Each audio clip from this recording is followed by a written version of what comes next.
Assalamualaikum warahmatullahi wabarakatuh. Sahabat at-taqwa yang dirahmati Allah, hati dan pikiran yang gelisah tidak boleh terlalu lama dibiarkan karena dapat mengikis keimanan. Sebab hawa nafsu tak kalah sengit menggoda hati untuk condong pada kenikmatan sementara yang justru bisa membinasakannya. Disinilah peran doa sangat dibutuhkan untuk menguatkan iman dan membuat hati kokoh meski 1001 masalah datang silih berganti. Ummu Salamah pernah ditanya, "Wahai Ummu Salamah, doa apa yang sering dibaca oleh Rasulullah SAW selama beliau berada di sisimu?" Dia menjawab, "Doa yang sering dibaca adalah, wahai Allah yang mampu membolak-balikkan hati, teguhkan hatiku berada di dalam agamamu." Dia berkata, "Saya bertanya kepada beliau, wahai Rasulullah, betapa sering engkau membaca doa itu?" Beliau menjawab, "Wahai Ummu Salamah, sesungguhnya tidaklah anak keturunan Adam atau manusia itu kecuali hatinya berada di antara dua jemari Allah. Kalau dia mau, akan dia teguhkan, dan kalau dia mau, akan dia gelincirkan." Hadis riwayat Tirmizi. Sahabat yang dirahmati Allah, sebelum kita lanjut untuk membahas video kali ini, kami ingatkan bagi sahabat yang belum subscribe, silahkan subscribe dulu dan nyalakan lonceng notifikasinya, agar sahabat semua tidak ketinggalan update video selanjutnya dari kami. Selain banyak berdoa, ada pula terapi lain dari hati yang gelisah ini. Yang pertama adalah sabar. Allah berfirman, "Dan orang-orang yang sabar dalam kesempitan, penderitaan, dan dalam peperangan, mereka itulah orang-orang yang benar imannya, dan mereka itulah orang-orang yang bertakwa." Quran Surat Al-Baqarah ayat 177. Yang kedua adalah sholat. Tidak ada hal terbaik yang bisa dilakukan ketika ada masalah selain dengan sholat. Minta tolonglah kalian dengan sabar dan sholatlah. Quran Surat Al-Baqarah ayat 153.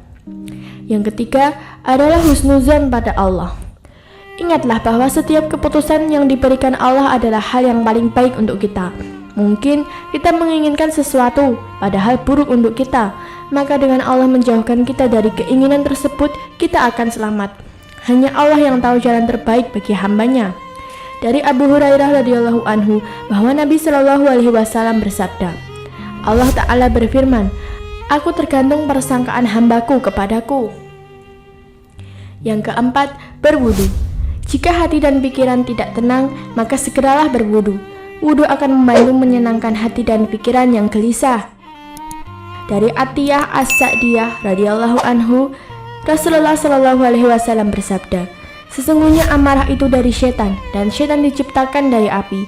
Api akan padam dengan air. Apabila salah seorang dari kalian marah, hendaknya berwudu." Lalu yang kelima adalah zikir. Zikir adalah mengingat Allah. Dengan memperbanyak zikir, maka kita akan lebih sering mengingat Allah. Hati dan pikiran pun akan jauh lebih tenang. Allah berfirman, "Maka ingatlah padaku, maka aku akan mengingat kalian." Quran Surat Al-Baqarah ayat 152. Yang keenam adalah membaca Al-Quran. Kalam Allah akan mampu menyejukkan hati kita yang sedang gelisah. Allah berfirman, "Dan demikianlah kami wahyukan kepadamu wahyu Al-Quran dengan perintah kami. Sebelumnya kamu tidaklah mengetahui apakah Alkitab Al-Quran, dan tidak pula mengetahui apakah iman itu. Tetapi kami menjadikan Al-Quran itu cahaya yang kami tunjuki dengannya siapa yang kami kehendaki di antara hamba-hamba kami. Dan sesungguhnya kamu benar-benar memberi petunjuk kepada jalan yang lurus." Quran Surat Asy-Syura ayat 52. Yang ketujuh adalah bersyukur. Tidak ada manusia yang tidak pernah merasakan sebuah masalah, namun hendaknya kita selalu bersyukur karena nikmat yang diberikan Allah jauh lebih banyak dibandingkan dengan kegelisahan yang kita rasakan. Bahkan, mungkin orang di luar sana memiliki masalah yang jauh lebih berat dibandingkan dengan masalah kita. Dari Abu Hurairah radhiyallahu anhu, dia berkata, Rasulullah Shallallahu alaihi wasallam bersabda, "Lihatlah kepada orang-orang yang lebih rendah daripada kalian, dan janganlah kalian melihat kepada orang-orang yang berada di atas kalian, karena yang demikian itu lebih patut bagi kalian, supaya kalian tidak meremehkan nikmat Allah yang telah dianugerahkan kepada kalian." Sahabat yang dirahmati Allah, itulah tadi penjelasan singkat mengenai 7 cara terapi hati saat sedang gelisah. Semoga video ini bisa memberikan tambahan ilmu dan pencerahan bagi kita semua. Apabila ada pertanyaan, silahkan tulis di kolom komentar, dan terima kasih telah menonton video kali ini. Wassalamualaikum warahmatullahi wabarakatuh.